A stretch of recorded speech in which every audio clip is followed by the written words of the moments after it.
Good Wednesday morning, and today we will be talking with John Patrick about altruism. Today I really want to introduce you to a favourite author of mine, David Stove. He's dead now. He committed suicide when he found he'd got cancer, but he was Australia's best philosopher of the last little while, analytical philosopher. And he wrote a wonderful book called Darwinian Fairy Tales. And to give you a sense, I'm just going to read one or two of the great names that have read this book and what they say about it. I love Harvey Mansfield from Harvard, and this is what he said. David Stove is thoughtful, trenchant, sharp, wonderfully disrespectful of the established parties of our time. He's also a treat to read, which is true. Here's another critic or non-critic. David Stove took no intellectual prisoners. A deadly serious and often a hilariously funny enemy of intellectual cant and the higher pretensions, he wrote to kill. In the process, he demonstrated what has come to seem questionable, that professional philosophers can still make a vital contribution to the public debate. He does. And he says in this book that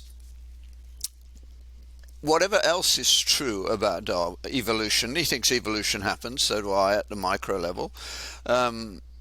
Things have changed since he died, but he said there's one thing that clearly is absolutely not true, and that is that evolution describes us, human beings.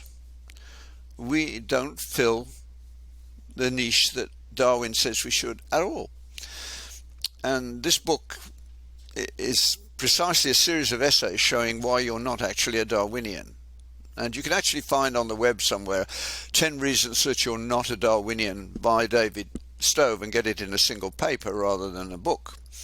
But altruism is the key test, because if Darwin is right, everything is a battle between fellow creatures. We're all striving to see our genes are dominant.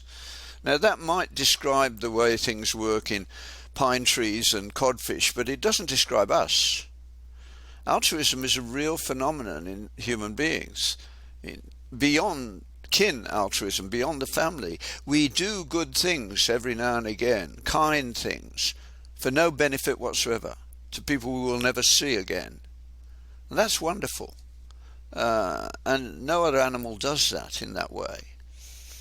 An example perhaps makes it clear.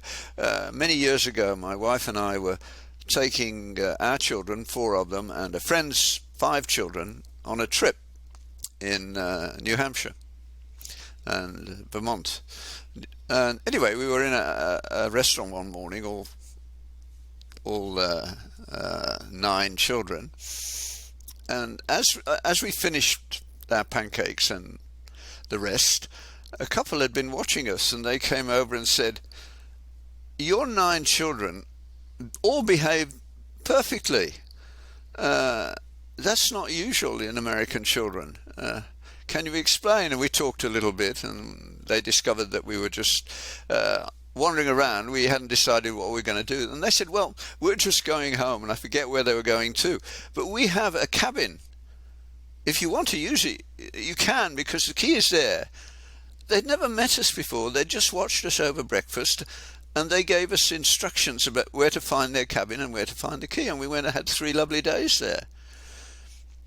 They'd never seen us before, and sadly I forgot to collect their address, so I've never been able to thank them as I wish. But that's altruism, people turning up out of nowhere and doing something that was good simply because it was good.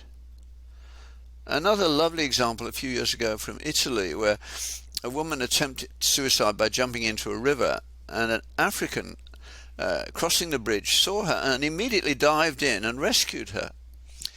Got her to the shore, and then he disappeared. People wanted to thank him. They wanted to know about him. They realized, of course, he must be an illegal immigrant. But they tracked him down. Eventually he was rewarded. He got his immigration papers.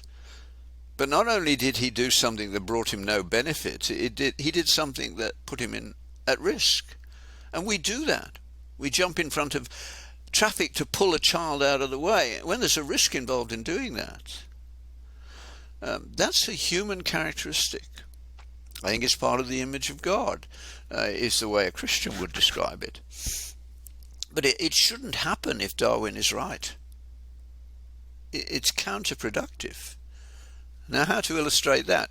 The illustration I normally use, and it works perfectly well, is to ask someone, in this case it'll have to be you because you're the only person I can see at the moment, but I want you to imagine, I hope they can see you occasionally as well, that you can split the screen and have both of us at this point. It would be fun.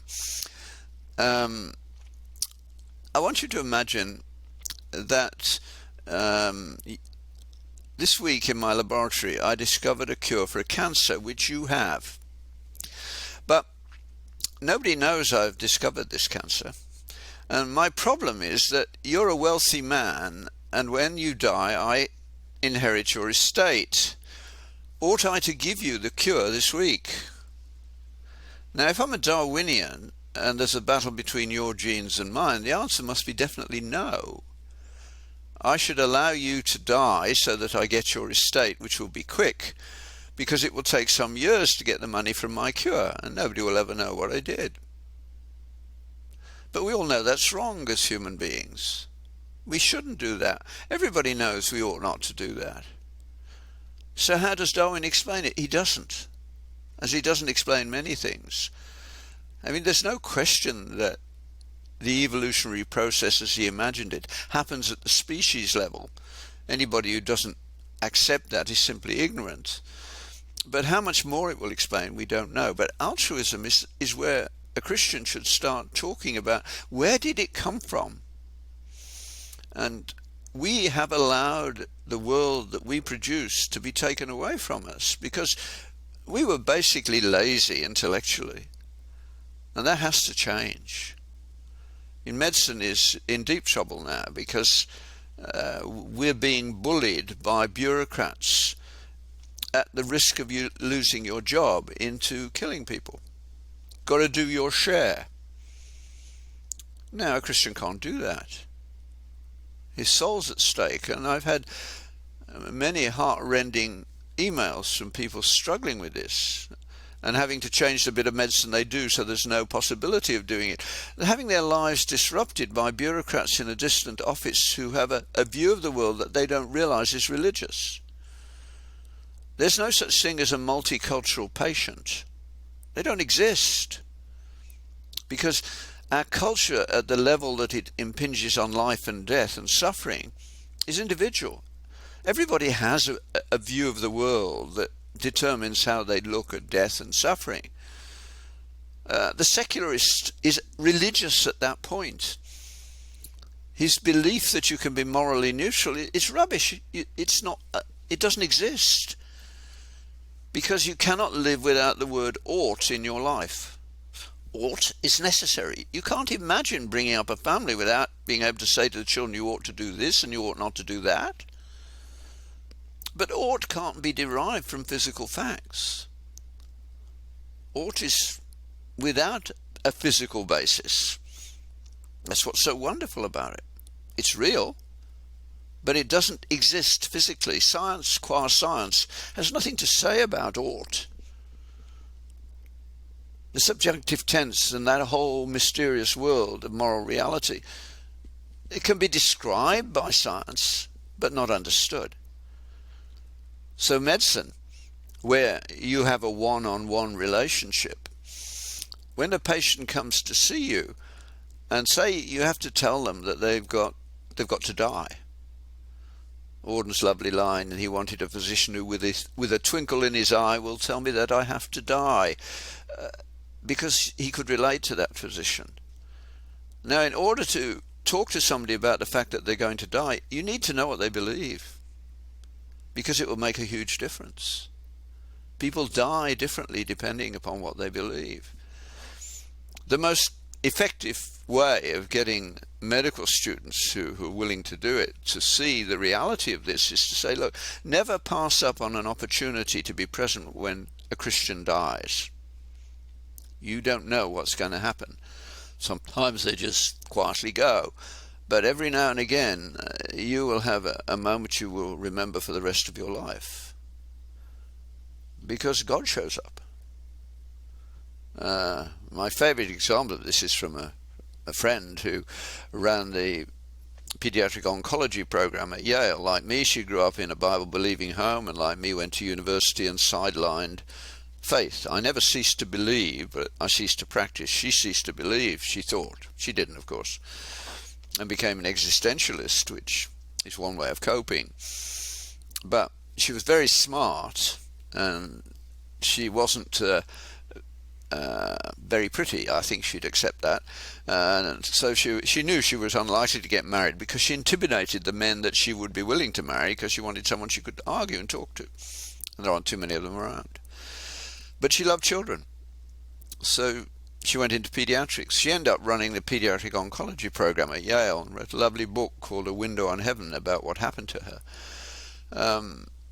Now, if you're doing oncology, cancer treatment, then you're going to deal with death. So here we have an unbelieving secularist woman, an existentialist.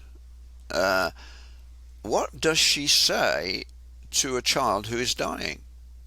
She has nothing to say. This is absurd, but it's the way life is. I'm glad you're dying and not me. That would be a truthful description of her position, but it's neither nice nor kind. And for no reason from her existentialism, she was a nice, kind person, so she didn't say it. She did what doctors do in that situation. She left the social worker to get neurotic and just very casually didn't get involved because she'd failed.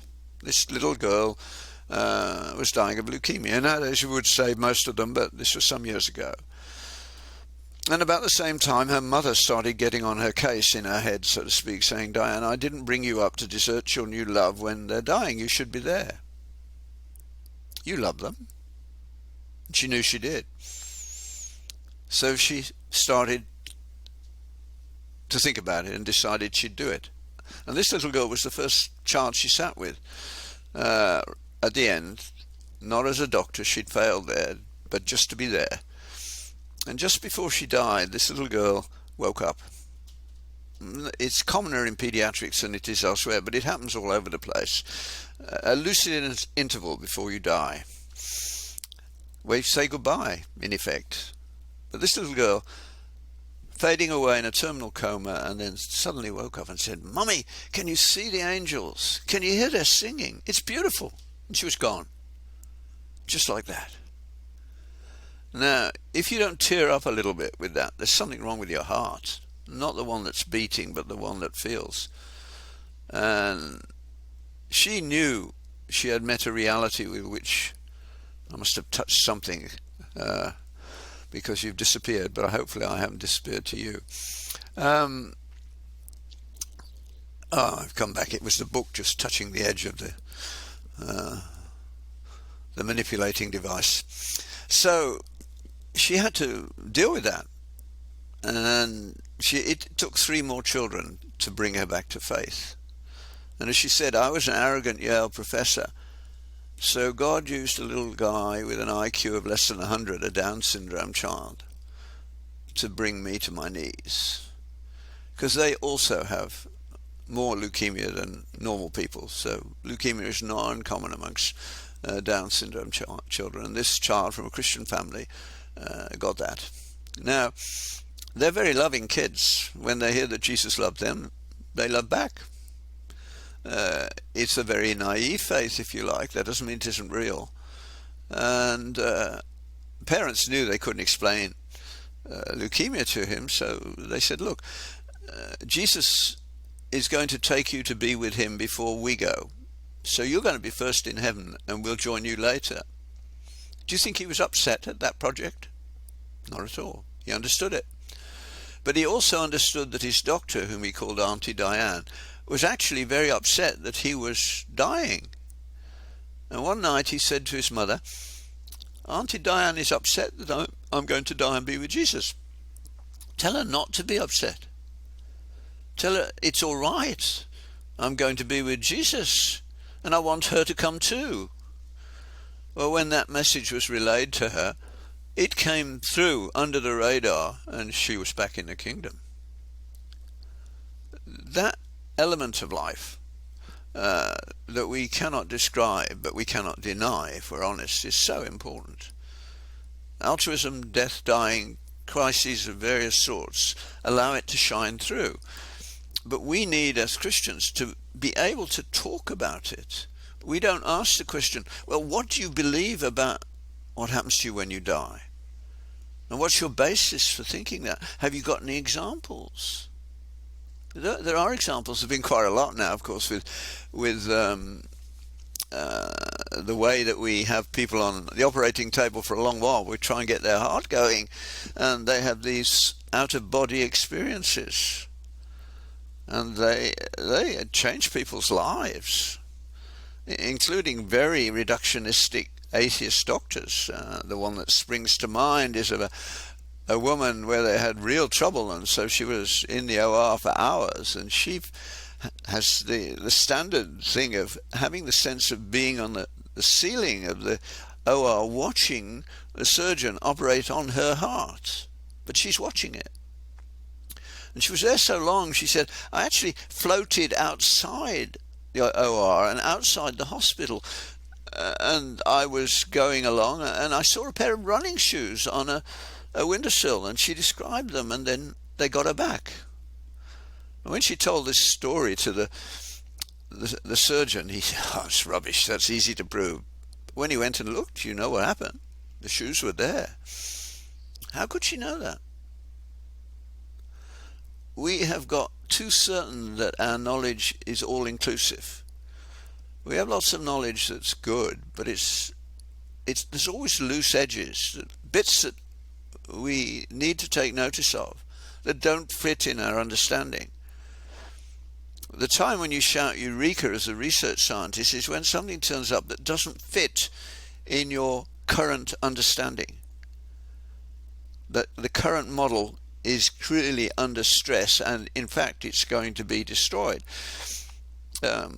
Famously Kuhn, he made more of it than he should, but his book, The Nature of Scientific Revolution, and the idea of the paradigm, which everybody's heard of, came about from his honesty about this, that changes in science, when they happen, are shifts. They're not inch by inch, not adding little bit to little bit. Suddenly there's a flip and you've got a whole new world. And in that book he describes how in the early part of the 20th century physicists thought basically that physics was done and dusted, and they were a bit bored with their job. And then Einstein came along, and he just uses some of their correspondence to say, I can't wait to get back to the laboratory tomorrow. Overnight their world had changed because the model had been flipped. We're not opposed to science in any way.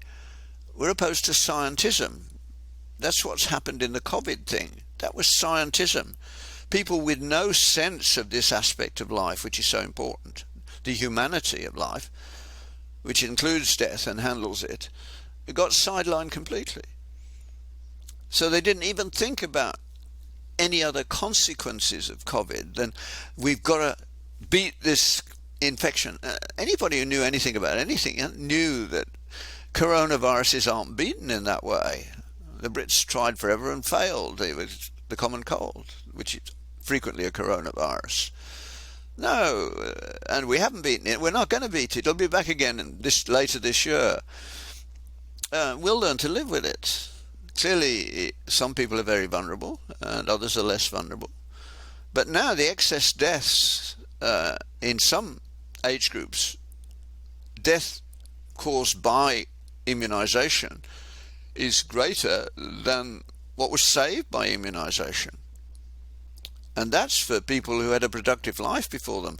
Where it's worked very well, of course, is keeping Granny alive for 2 or 3 more years. But that's not, the price is not worth it. It's the failure of what Tom Sowell constantly says, that when you're looking at these things like public policy and how you understand things, you've got to start in a rational fashion. When you think you're going to change the way you do things, before you do it, ask what other options are there, including doing nothing, and then ask, will there be any problems? Now, if they had simply asked that question, what will there be problems from masking and lockdowns? It's evident. You don't need to be brilliant to see it'll have huge impacts. And it is.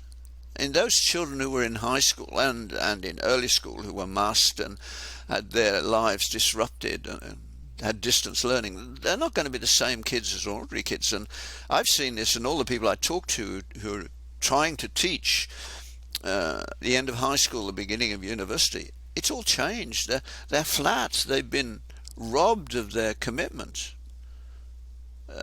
This is the failure to ask the questions that need to be asked. Where did I come from? Creation. Why am I here? The feeling of oughtedness, that we ought to do certain things and not others. Where am I going? How do we understand death and suffering? We have answers. They're not nice answers, but they're human answers and they're real. But the Bible is very clear. It says Jesus endured the cross because he saw what was coming and it was worthwhile. The walk to the cross was a triumphal march. Who for the hope that is within us. That aspect of life we don't make much of in church because we don't talk about it very much. Instead, we're nice all the while. Jesus wasn't nice all the while. He talked to the hypocrites and said, you whited sepulchres. White on the outside and death and corruption on the inside. No, he could be very direct indeed, but never nasty. Just trying to wake people up. But we've sort of, I don't even know how to describe it, but we've turned the church into a social club where nobody says anything to upset anyone else. It should be a place where there's constant argument. Because to use my favourite line from Milton, where there is a great desire to know, there of necessity there must be much argument. For argument amongst good men is but knowledge in the making. A church that isn't arguing vigorously about the meaning of Scripture is not alive, it's dead. It's time to change that. I think I've said more than enough today. It's probably got rid of half the people who've ever listened to me, but that's as it goes. Thank you guys so much for watching. We hope you enjoyed this. If you are enjoying it, feel free to leave a review or subscribe on YouTube. If you have a question for Dr. John, you can check the links down below, or you can go to www.johnpatrick.ca/ask. We'll see you guys next week.